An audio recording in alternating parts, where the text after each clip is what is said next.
Šiandien mūsų kelionės tikslas Mežuotnė. Nedidelis, tačiau labai įspūdingas miestelis Latvijoje. Čia stūkso dailūs Mežuotnės rūmai. Laikomi vienu gražiausių klasicizmo architektūros pavyzdžių Baltijos šalyse. Kiekviena tokia pažintinė kelionė tai puikiai galimybė praturtinti savo patirtį, praplėsti pažinimą bei geriau suprasti mūsų regiono istoriją ir kultūrą.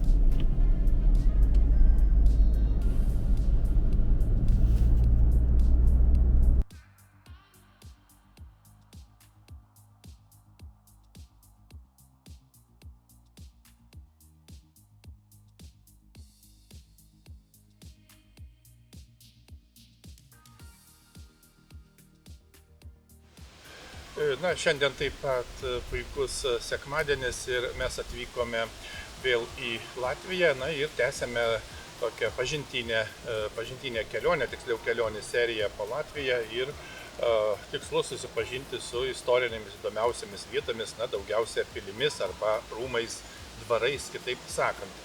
Ir šiandien lankomės Mežuotnės pilyje, galima sakyti, arba rūmuose. Juos trumpai apžiūrėsime, tai yra klasicistinio stiliaus rūmai, suprojektuoti beje italų architekto 1797 metais, o darbams vadovavo vokiečių architektas. Taip kad irgi matom puikus bendradarbiavimo pavyzdys. Rūmai išties įdomus, juos galima aplankyti, susipažinti su tam tikromis ekspozicijomis. Ir šitie rūmai yra netoli Bauskės, maždaug 10 km nutolę nuo Bauskės ir yra Lielupės upės dešiniajame krante. Taip pat vieta neabejotinai istorinė, todėl kad netoliese yra Mežuotnės piliakalnis, tai vienas didžiausių žiemgalių įtvirtinimų, 9-13 amžiaus žiemgalių įtvirtinimų. Taip kad galima aplankyti kartu ir Mežuotnės piliakalnį. Vieta įdomi, istorinė, apžiūrėsime kiek suspėsime ir kaip visada papasakosime, kas yra įdomiausia.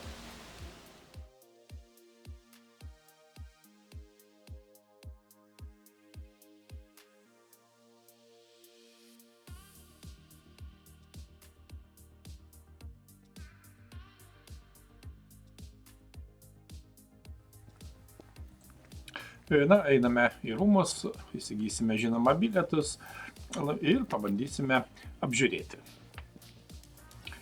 Kaip jau minėjome, Mežuotnė yra žinoma nuo 12 amžiaus, o gal šiek tiek anksčiau, kaip žiemgalių tvirtovė, o senesnė pilis buvo čia jau 13 amžiuje. Tačiau vėliau sudeginta ir nebuvo atstatyta. Dabartinė pilis arba, taip sakant, rūmai yra svarbiausias klasicizmo laikotarpio architektūros pavyzdys Latvijoje.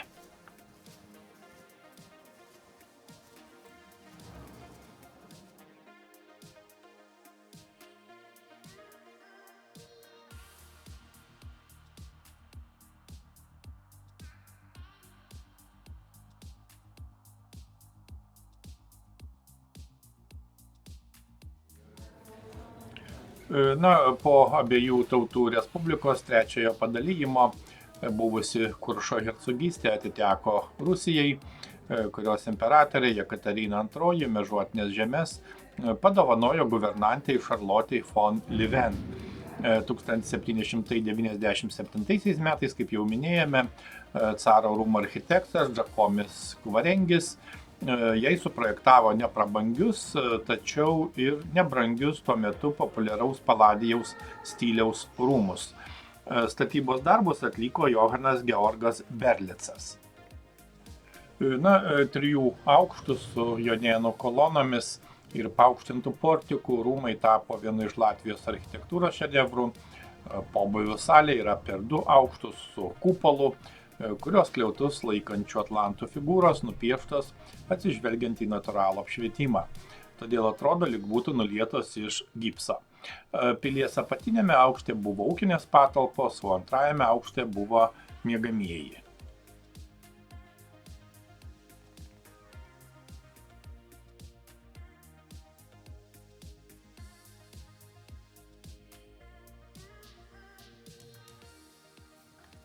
Liuvenai pilyje gyveno iki 1921 metų agrarinės reformos, kai dvaras ir pilis buvo nusavinti valstybės. 1919 ir 1944 metais pilies rūmuose kilo gaisrai. 1921-1943 metų laikotarpiu pilyje veikė žemės ūkio mokykla, o po karo 1946 metais Mežuotinėje įsteigus eksperimentinę selekcijos stotį pilyje buvo įkurdinta stoties administracija ir netgi būtai darbuotojams. Pilis buvo restauruota 1958 ir jau nepriklausomos Latvijos laikais 1996. Be to yra manoma, kad Mežuotinė arba kitaip vadinama Metsūna buvo pažymėta jau 12 amžiuje arabų geografo Al-Idrisi sudarytame žemėlapyje.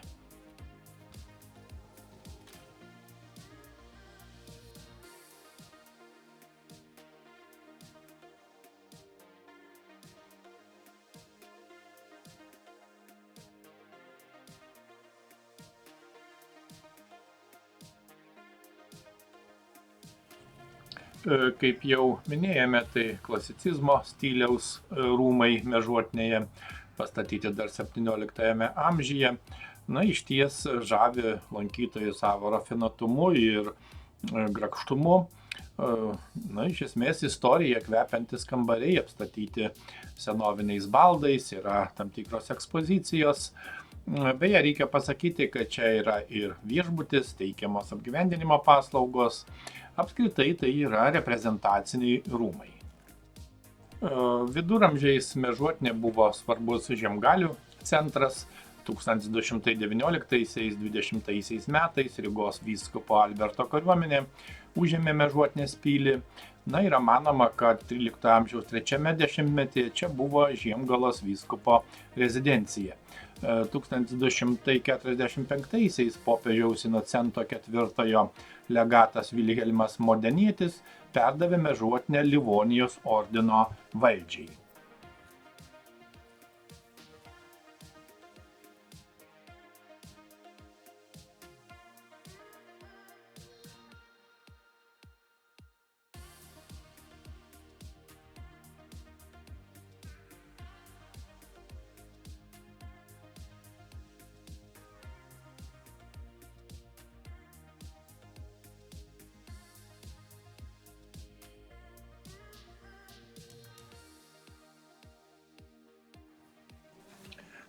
Štai ir iš esmės apėjome rūmus, tiksliau rūmų dalį.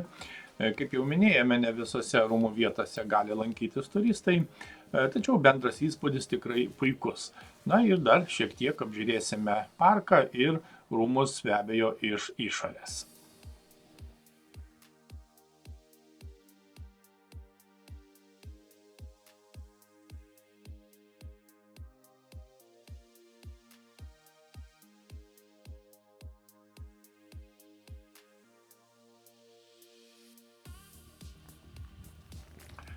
Kaip matome, rūmai pastatyti griežto klasicizmo stiliumi, centrinis korpusas su kupolu, simetriški sparnai, monumentalūs portikai.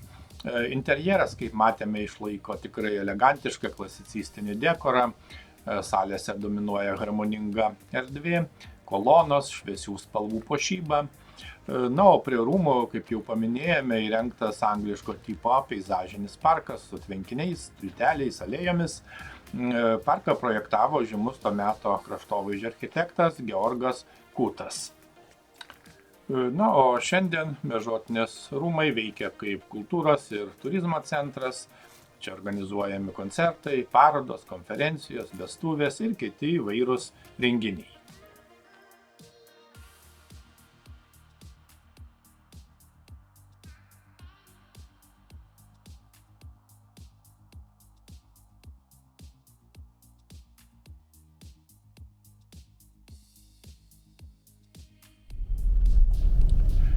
Į Mežuotinės rūmus išties verta nuvykti, pirmiausia todėl, kad tai vienas gražiausių klasicizmo perlų Baltijos šalyse, leidžiantis pajusti XIX amžiaus didikų dvarų kultūrą. Tai unikalus Kvarengio sukurtas ansamblis, kokių labai nedaug išliko mūsų regione, tad jau vien todėl prasminga čia apsilankyti. Pagaliau rūmai nėra tik muziejus, tai kur kas daugiau. Iki kitų puikių kelionių.